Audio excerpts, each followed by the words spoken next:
This video is sponsored by World of Warships, more on them later. I never thought I'd come to love Dark Souls as much as I do now. I always saw it as one of those internet trends that took off because people spent enough time screaming and shouting at their character dying, and then when I got to playing through those same scenarios, I'd end up dying a bunch of times and getting frustrated. Over time though, I've honed my skills and developed a great deal of patience towards a lot of these challenges, and now I appreciate level design and boss design, and From Software's fantastic work at building a very special franchise. Does this mean that I think these games are easy? Oh, absolutely not. Every Soulsborne game is fully capable of embarrassing you and humbling your gaming abilities, so I think I should talk about the hardest boss fights in this franchise, a series that now has more non-Dark Souls games in it than actual Dark Souls games, but I'll stick to calling it Soulsborne because that's what people know. Also, in the interest of narrowing it down from the hundreds of total bosses, I'm picking one boss per game, which gives me 7 to choose my top 5 from. Oh, I wonder if there'll be enough hard bosses to choose from. And if we do find them and you fancy a less punishing experience, thankfully this video is sponsored by World of Warships, a free-to-play game where you command a huge naval fleet and aim to dominate the seas. You can choose from over 500 iconic ships ranging from battleships and destroyers to aircraft carriers and submarines, and new stuff is coming every month, so expect that number to only go up. In fact, this month you can battle as characters from Azur Lane and deck out your ship in the matching character skins. Helpfully, World of Warships boasts a thriving community, so you'll always have someone to blow up or chat to on the forums. If you like the sound of all of this, then you gotta download World of Warships on PC or any of these supported consoles, which you can do easily by going to this link, which is also in this video's description, and using my promo code AZUR555 to get a huge starter pack full of special goodies. This one handy code can give you 500 doubloons, 2.5 million credits, 5 days of premium account time, 1 premium container, and you'll also unlock Cheshire and Azuma as commanders. It's an amazing deal and you really don't want to miss out on it. Thank you to World of Warships for sponsoring this video. Anyway, it's time for something a lot more difficult and frustrating. Because this video's one boss per game rule and there being more than 5 games in this franchise, we've lost a couple of games off the bottom of this video. For the record, I'd have Fume Knight as the hardest fight in Dark Souls 2 and probably Darky to Midir as the hardest fight in Dark Souls 3, and while they're both very challenging, I've decided to bench them since the most recent time I played both DS2 and 3, I beat these bosses first try, so unfortunately they have to sit this one out. Luckily, there's no shortage of replacements, and given that Demon's Souls is the only game in this franchise to get a proper remake, you can be confident that these bosses are all functioning like they were always intended. It's like a handy check-in to confirm that, yep, Leechmonger is still disgusting and way too weak to fire, Tower Knight is still very large and a mostly good boss fight, and Old King Along is still the hardest and best fight that this game can offer. That last bit is interesting, since I wouldn't describe many of these games' hardest fight as the best in the game, but Old King Alont is effectively the blueprint for all of the amazing one-on-one fights with someone roughly the same size as you that are dotted throughout this franchise. It's a bit of an expectation subversion within Demon's Souls, since this game has spent hours showing you giant monsters which take a lot of ingenuity and creativity to defeat, and then the final boss is just some guy at the top of a tower.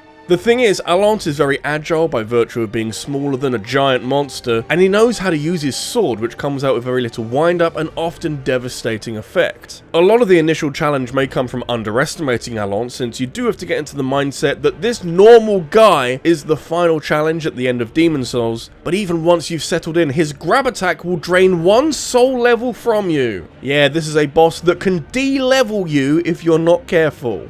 The grab is an obvious tell, so you should be avoiding it every time, but nothing's more frustrating than having a fairly flawless first half of the fight and losing your concentration for just long enough for Alont to make this fight so much worse. At least the fight that comes after isn't so bad. Depends on your definition of bad, though.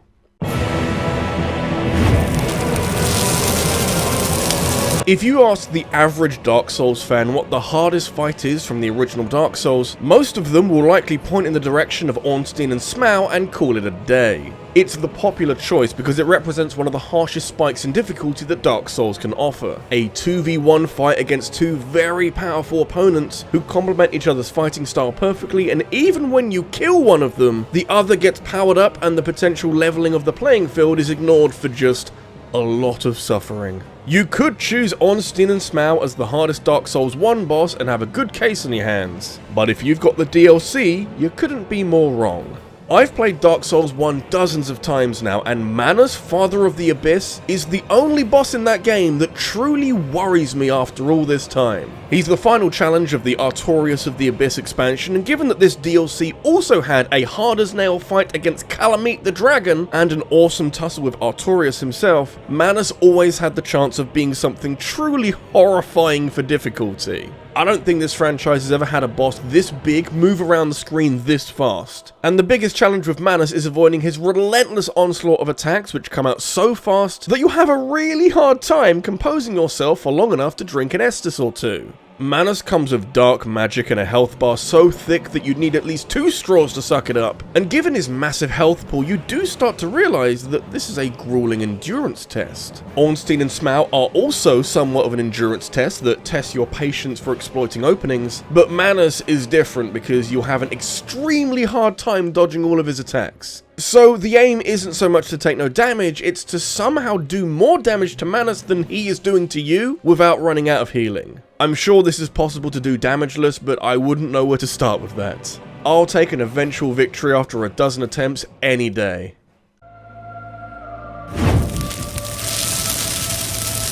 Manus tells me that From Software love the chance to make DLC boss fights. If a game gains a reputation for being a little light on challenge, it's the perfect chance to course correct and bolt on some optional content that can serve the sole purpose of providing a ridiculous challenge. This is pretty much exactly what happened with the old hunters in Bloodborne, and while I wouldn't say that Bloodborne is an easy game for boss fights, it does angle the typical Dark Souls gameplay away from pattern recognition and turtling behind a shield, and towards a far more aggressive approach to combat. You can go through Bloodborne throwing your weapon around with reckless abandon, and you'll do okay for the most part. You try and do this with Orphan of Kos, and you'll be folded like laundry.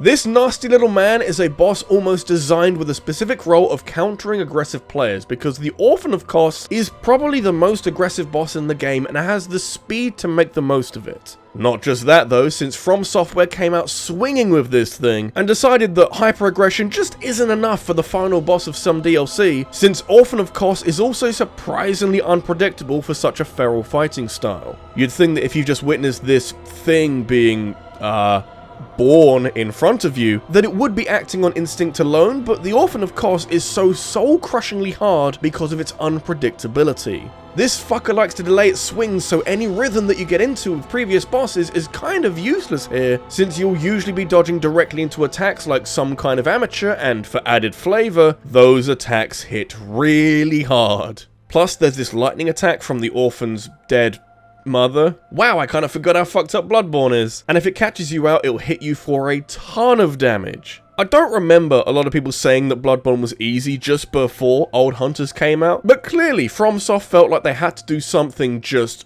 incredibly extra. I swear most of the discussion was about the long-ass loading screens.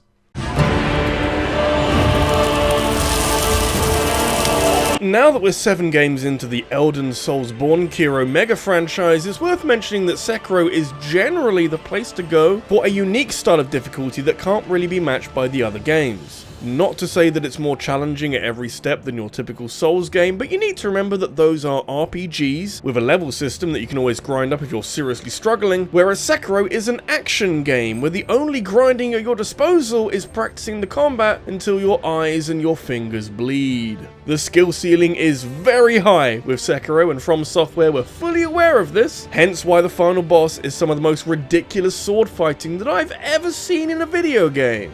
That is saying something, because Sekiro is full of incredible one-on-one sword fights, but this game is saving the very best for the end. Do you want a 3-stage gauntlet of absolutely insane swordplay?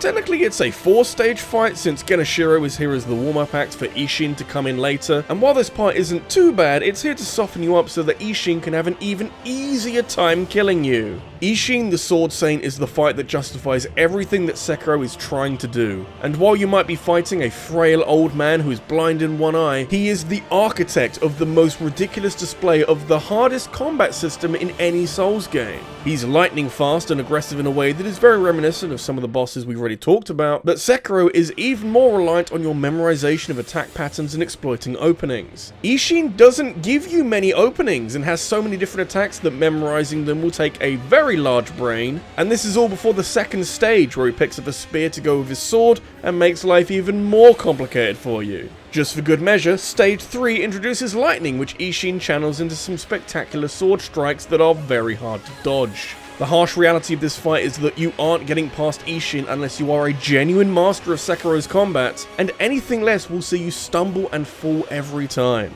This praise at the end is all for you.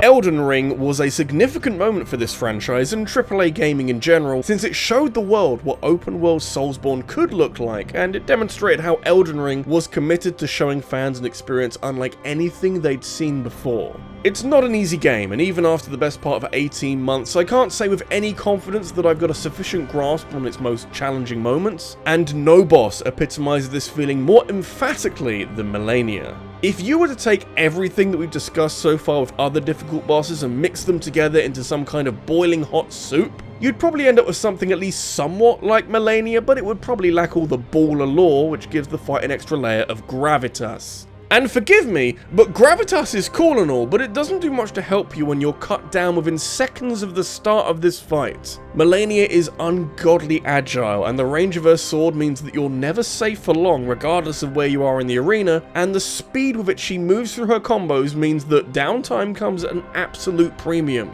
So yeah, she's fast and she hits hard, but what elevates Melania beyond a standard boss and into the realm of being a little broken are three separate components. One, she's got this insane combo that looks like something out of Devil May Cry, and it's got brutal hitboxes. Two, she heals off every other hit she lands, which is one of the most demoralizing things I've ever seen in my life. And three, she's got a second form.